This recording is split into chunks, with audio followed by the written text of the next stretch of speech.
Babalar ve çocuklarından merhaba. Babalar ve çocuklarında bu kez adresimiz Akatlar ve bir aile şirketinin yolculuğuna daha bakacağız. Aslında uluslararası form almış ve yola devam ediyorlar. Bugünkü konuklarımız Jones Lang LaSalle Türkiye Başkanı Avi Alkaş ve oğlu Avrupa Sermaye Piyasaları Analisti Alp Alkaş. Merhaba. Merhaba. Ofisinize, ziyaretinize geldik ve şirketinizin stratejilerini paylaşmaya da geldik bir anlamda. Hoş geldiniz. Şimdi şöyle bir baktığımda nasıl bir yolculuk dediğimde danışmanlık. Şimdi yapılan iş danışmanlık. Bilmek gerekiyor. Bir anlamda bilgiyi sattığınız isimlerden daha fazla bilmek gerekiyor. Şimdi böyle olunca da ikinci kuşak nasıl geliyor, nasıl hazırlanır diye merak ettim. Ne dersiniz? Memnuniyetle şunu söyleyebilirim. Aslında tabii şu anda hizmet verdiğimiz müşterilerimize olabildiğince daha proaktif yaklaşarak onların gereksinimlerini öncesinden yakalamaya çalışarak onlar için yol gösterici olmaya çalışmak, onların ihtiyaçlarına en doğru çözümleri sunabilmek için onlarla beraber bir aile doktoru sıcaklığında ve yakınlığında hizmet üretmek bizim danışmanlık çalışmalarımızın temelini oluşturdu. Tabii biz bu maceraya yola çıkarken aslında Ak Merkez'deki günlerimden söz etmem gerekecek. Çünkü beni Ak Merkez'e göreve davet ederken o dönemdeki ortaklarından, yönetim kurulu üyelerinden rahmetli Viktor Braunschweig, sen bu işe bulaş, bu işe bulaşırsan bu işin sonrasında 50'li yaşlarında bu işin danışmanı olursun demişti. O zaman kaç yaşındaydınız? O zaman 38 yaşındaydım. Ben sabredemedim. Aslında daha erken bir yaşta 40'lı yaşlarımda danışmanlığa soyunmuş oldum.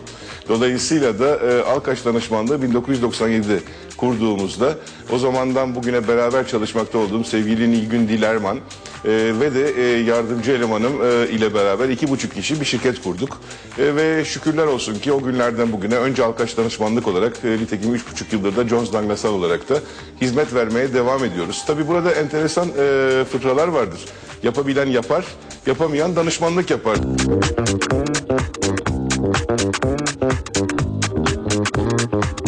Diğer kuşağa geçiyorum. Şimdi 38 yaşında babanızın danışmanlığı başlıyor. Siz daha 20'li yaşlardasınız. Nasıl başladınız? Çünkü hani bilmek için doktorluk değil mi? Danışmanlık doktorluk. O şirketin doktoru oluyor. Sağlığını kontrol ediyor. Siz nasıl hazırlanıyorsunuz o doktorla? 40 yaşında kendi başıma bir şirket kurmaktansa 18 yaşında babamın yanında çalışmaya başladım aslında. Ve benim en büyük avantajım tabii çok iyi öğretmenlerimin olmasıydı. Hem Avi Bey'le beraber çalışmak hem de bahsettiği gibi Nilgün Hanım'la beraber çalıştığım için çok iyi öğretmenlerim oldu. Zaten siz bilmek dediğiniz bilen insanlarla beraber çalıştığım için benim için öğrenmek de daha kolay oldu. Oradan bildiklerimi, öğrendiklerimi kendi eklediklerimle geliştirip ben de aynı şekilde hizmet üretmeye çalışıyorum. Aslında birinci kuşak, ikinci kuşak derken çaktırmadan kurallar konulmuş. Robert Kolej Boğaziçi Üniversitesi, Robert Kolej Boğaziçi Üniversitesi daha okullarda hani öyle gelmiş. Gerçi ilk konumuz başka işe gitmiş ama hani orada biraz... Evet. Onu biraz topa kaptırdık.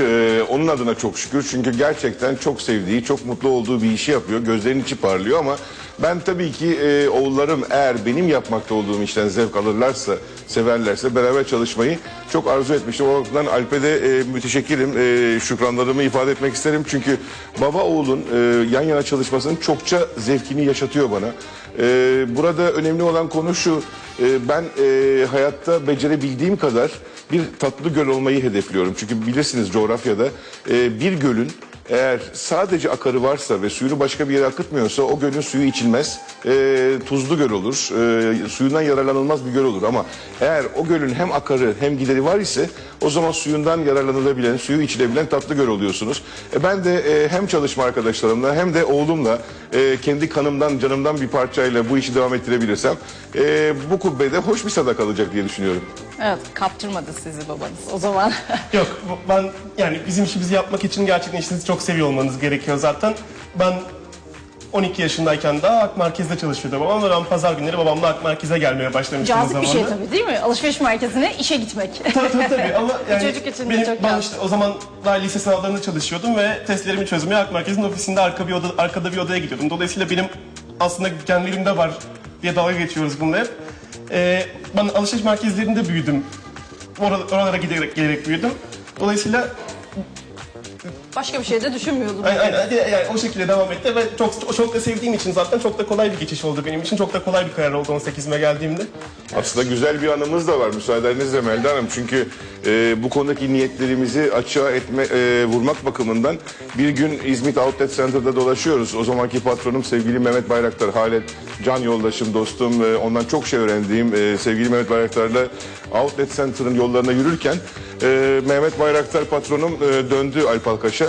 Alp dedi, sen büyüyünce ne olacaksın dedi. Alkaş'ın orta olmam gerektiğini söyledim. Yaş kaçtı? Sanırım 13-14 olabilirim o zaman. Öyle büyük konulmuş o zaman da zaten yol çizilmiş, başka şey düşünülmüyormuş. Aslında şimdi Londra ayağındasınız değil mi? Nasıl kurgulandı bu? Valla şöyle Nasıl ekleyebilirim. tanımlandı? Bu anlaşma gerçekleşirken Alkaş danışmanlıktan Jones Douglas'a dönüşürken çocuklarıma da bir hisse kalsın, onlara da bir aktarımım olsun diye bir ortaklık talebinde bulunmuştum. Adamlar geldiler, yok hayır dediler. Bizim şirketimiz ya hep ya hiçtir. Çünkü Jones Douglas'ın dünya üzerinde çalışan 36 bin kişinin hepsi de çalışan. Dolayısıyla benim için de bir enteresan bir karardı. Çünkü 2 oğlumdan sonra Alkaş danışmanlık 3. oğlum gibiydi. Ondan vazgeçmek, onunla vedalaşabilmek biraz zor gelmesine rağmen bu kararı verdik. Ve bu anlaşma yapılırken Alp Alkaş'ın da yurt dışında çalışmasını da anlaşmamızın içine bir küçük koşul olarak koymuştuk. Benim için çok keyifli bir şey oldu geçenlerde. Londra'da çalışma ortamını ziyaret ederken bugüne kadar hani başlangıça gittiği zaman hep Avi Alkaş'ın oğlu falan diye geçiyordu. Alp Alkaş, Jones Douglas'ın Londra ayaklarında. Bu kez ben Alp Alkaş'ın babası oldum. Alp'in babası geldi diye beni göstermeye başlamaları da bana çok keyif verdi tabii ki.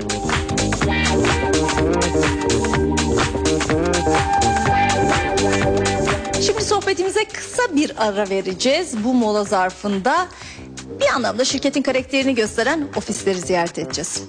Yolculuğumuza başlayalım mı?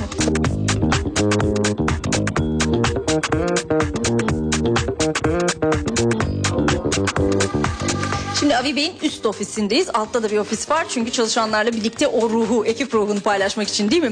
Hemen baktığımda bir kadeh mi diyeyim, ikiz kadeh mi diyeyim bir şey gözüme çarpıyor. Nedir anlaşmayla birlikte kaldırılan kadeh ama? Vallahi Melda Hanım bu çok bizim açımızdan keyifli bir anı. Çünkü Alp Alkaş'ın değerli fikriyle birleşmeyi kutlayacağımız sevgili müşterilerimizle, dostlarımızla paylaşmak için bir gece düzenlemiştik. Bu düzenlediğimiz gecede de simgesel bir kutlamayı nasıl gerçekleştirirken diye arayış içerisinde Alp'in bize çok parlak bir fikri olmuştu. Alp bize bu çift taraftan kullanılabilen kadehleri önerdi.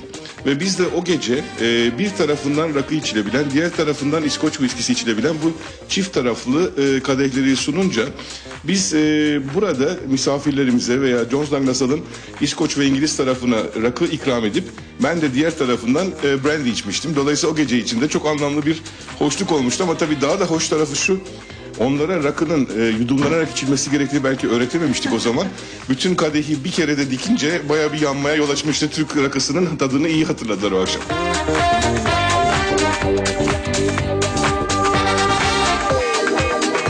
Ve şimdi alt ofise geldik. Alt ofiste de bizi bir forma karşıladı. Hem de sıcağı sıcağına mı demek lazım? Evet. Değil mi? Bu senenin forması İnşallah Fatih Terim'in seneye imza. Ay Yıldız'da onun üstünde görmeyi diliyoruz tabii ki.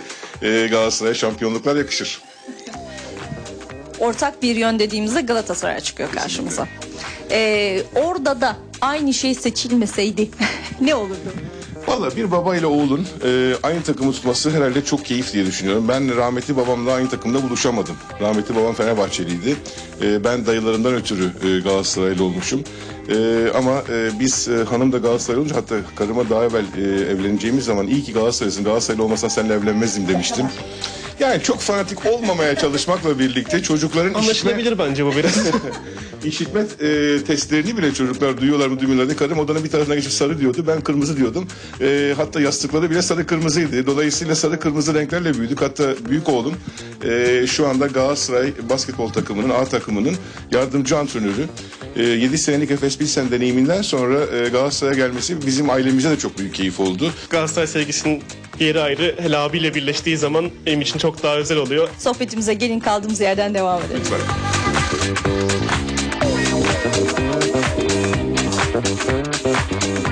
babanın kaygısını da paylaştı aslında Abi Bey. Hani bir şirket kuruyor, isminden vazgeçiyor. Sonrasında ama öbür oğlum, gerçek oğlum yarınlarını da düşünüyor ve oraya madde olarak sizi koyuyor. Bugün herhalde daha iyi anlıyorsunuz o gün yaptığını. Kesinlikle, yani o günkü karar daha iyi, daha kötü değerlendirmek için belki çok erken olabilir aslında. Ama benim geleceğim için de aslında çok önemli bir adım oldu bir taraftan. Bu anlaşma dahilinde benim Londra'ya gitmiş olmam, Londra tecrübesini edinmiş olmam, bir gün geri geldiğim zaman Türkiye'ye o tecrübeyle buraya gelmem çok önemli olacak benim için. Ve orada geçirdiğim zamanın ve tecrübenin çok faydası olacağını düşünüyorum. Dolayısıyla aslında bir oğlunu verirken öbür oğlu için de çok da iyi bir şey yapmış olduğunu söyleyebiliriz. Evet. Şimdi dediğim gibi soyadınızı verdiniz aslında. Hani Alkaş danışmanlığa veda ettiniz. Siz olsaydınız yapar mıydınız? Sanırım yapardım. Ya bu 2,5 senelik tecrübeden sonra çalıştığımız yeri çok seviyoruz. Çalıştığımız ortamı ikimiz de çok seviyoruz. Dolayısıyla bence o gün için verilmiş çok doğru bir karardı. Umarım bundan sonra da hep doğru olduğunu düşünmeye devam ederiz. Evet. O kararı vermek zordur değil mi? Zor. Yani isminizi Gerçekten veriyorsunuz zordu. ve öyle devam İhtiyacımız da ediyorsunuz. yoktu aslında. Şuna inanmıştım o dönemde. Böylesi bir aşama hem çalışma arkadaşlarım için hem sektörüm için hem de ülkem için iyi olacaktı. Çünkü çalışma arkadaşlarımın ulusal bir küçük Türk şirketinden bir dünya şirketi çalışanı olmaya geçiş yapmaları bence çok önemliydi. Belki hepsi bizim olurdu ama daha büyüyen pastadan pay almak belki daha küçük pastanın tümünün sahibi olmaya göre daha doğruydu. Belki küçük ama bizim olurdu dediniz. O kararı verirken nasıl gelgitler yaşadığınızın da bir anlamda duygusunu da paylaşmış oldunuz aslında.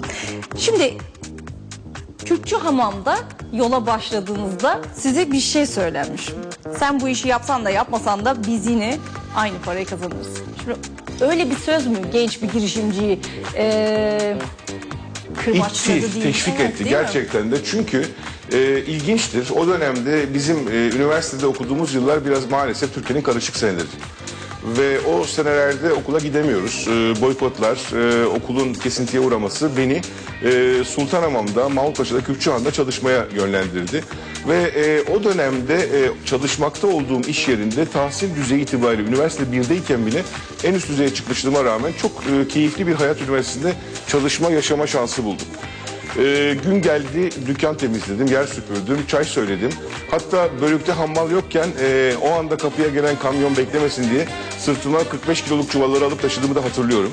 Dolayısıyla benim açımdan müthiş bir hayat üniversitesi deneyimiydi. Ama çalışmakta olduğum iş yerindeki firma sahibinin ya evladım sen bu kadar uğraşıyorsun, bu kadar çünkü bir takım tablolar yapıyordum işte o hafta ne kadar tahsilat yaptık, ne kadar mal sevk ettik, ne kadar risk var falan gibi. Sen bu tabloları yapsan da yapmasan da şükürler olsun bizim işimiz iyi, biz çalışıyoruz deyince o beni sanki başka bir düzleme geçmem konusunda itti.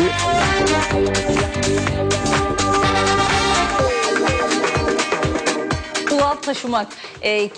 Kimi babalar diyor ki o da çuval taşısın, o da temizlik yapsın. Hani belki şu anda hani ofis ortamında öyle bir şey gerektirecek durum yok ama yine de zorlukları da görsün bu hayatın, çalışma hayatının gibi bir şey düşündünüz mü? Belki Londra adresi o anlamda da. Ondan evvel de oldu. Seçenek Aslında oldu mu? Alp'e bu konuda gerçekten övgüyle teşekkür etmem lazım. Çünkü Alp birlikte çalıştığımız 5 sene ve halen bu son 3 sene süresince bana şirkette çalışma ortamında bir kere bile baba dememiştir. Ki ilginçtir hani evde beni Aviko diye çağırırlar. Aviko küçük Avi anlamında daha şirin, sempatik, sıcak bir söz. Avi Bey'den başka bir söz ağzından çıkmamıştır. Ki böyle bir arayışım, beklentim de yok aksine yani o kendi kararı, Aslında bunu tercihi. biraz eve de taşıdık artık. Çünkü bana yani artık ağız alışkanlığı olduğu için ofiste hata yapmamak için eve Davi Bey diye çağırmaya başladım kendisini. O da Denge- bir garip oluyor. denge Öyle böyle bir şeyim geldi. yok yani. Çünkü ben babasının elini öpen bir kuşaktan geliyorum. Benim oğullarıma el öpmeyi öğretmedim veya öğretemedim. Hangi açıdan bakarsanız yani bir mecburiyet yok ama buna rağmen bu saygıyı göstermiş olmasının yanı sıra gün gelip de o anda ofis saatleri dışında gelen bir ziyaretçimize çay servisi yapmaktan yüksünmemesi, ayağına hiç üşengeç olmaması, her türlü icabında detay veya teferruat sayılabilecek işleri yapmaktan çekinmemesi benim Alp'ten yana en büyük keyiflerimden, teşekkürlerimden biri. Tabii sıkıntılarım da yok mu? Var tabii ki. Yani arada bir biraz belki benzeştiğimizden ötürü bana bazı tepkileri belki biraz daha kolay vermesi, biraz daha çabuk celallenmesi, kızması da veya çok çabuk kızarması da ona tersine bir şey söylediğim zaman. Fiziki de benziyoruz diyorsunuz. Peki nerede o tepkiler geliyor, celallenme geliyor? Abi benim söylediği gibi. Ben farklı bir şekilde büyüdüm aslında. Ben az önce dediğim gibi 40 yaşında kendi şirketimi kurmanın riskine, insanların işveren olma sorumluluklarını taşımadığım için zamanında ben hep bir adım daha geriden daha farklı bir perspektifle bakmaya çalıştım. Yeri geldi daha özellikle eleştirel olmaya çalıştım. Zamanı geldi şeytanın avukatını oynamaya çalıştım. Çünkü işin içine çok girdiğimiz zaman bazen işin gerçek kısmını göremediğimiz zamanlar olabiliyor. Bana hep arkadan gelen ikinci ses, hep uyarmaya çalışan insan olmaya çalıştım kendimce.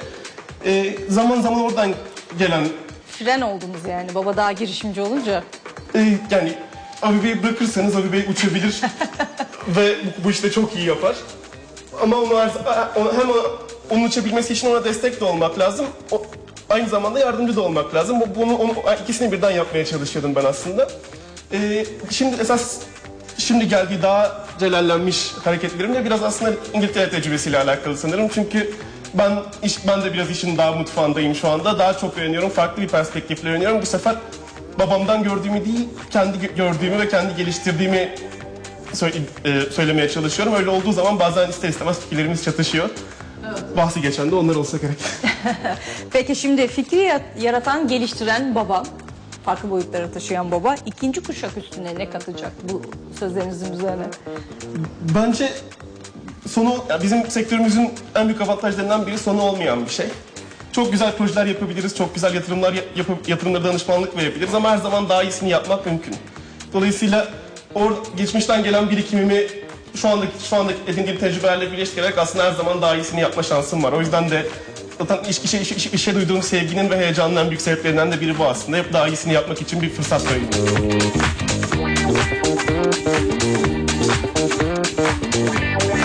Babamdan görmüş olduklarımın çok büyük faydasını gördüm her zaman. Bu lafın üstüne ne dersin Sabi Bey? Valla insanın içini yağ eriyor dedim de biliyorum ki hep işini bu coşkuyla, bu sevgiyle ve sevdiği işi yapmanın hazzıyla sürdürür. O da bize en büyük keyif olur. Çok teşekkür ediyorum, bu enerjinizi bize de geçirdiniz. Teşekkürler. Sağ olun. Teşekkür ederim.